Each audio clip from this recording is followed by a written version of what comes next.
I'm going to show you how to make ginger scallion steamed fish. Cheers. Tastes like my childhood. We're going to start off by prepping all of the aromatics first. Cut them into about 2.5 to 3-inch pieces. Since we'll be using whole fish, I'm going to save some of the white parts to stuff into the cavity of the fish. Thinly slice the rest of the scallions. This is just something I like to do, but I like to add all of the scallions into some ice water, because what this does is it curls up the green onions or scallions and it makes it nice and curly. I'm just going to leave this in for a few minutes and then I'm going to strain it. Next, peel your ginger. Thinly slice the ginger. I'm going to lay them all flat like this and then thinly cut it into strips. You want to make sure to slice it as thinly as possible because it'll be easier to chew.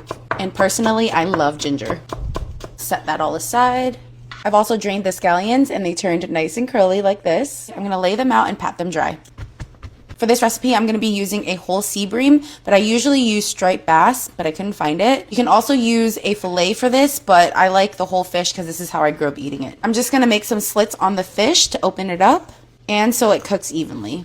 3 slits should do the trick, and I'm going to do it on both sides. Cut the slits down all the way to the bone. I'm going to stuff the cavity with a few pieces of garlic, scallions, and some leftover pieces of ginger. I'm going to put the whole thing back on the plate and we're going to take it to the stove. I'm going to steam the fish in a wok. Place a steamer rack right inside and carefully place the whole fish on the rack. We're going to cover it with the lid and let it steam to cook through. Depending on the size of the fish, it could take anywhere from 8 to 15 minutes. While we wait on that, let's make the sauce. Add soy sauce, Shaoxing wine, sugar for balance, and a little black pepper. Make sure everything is dissolved and then bring it to a simmer. Uncover.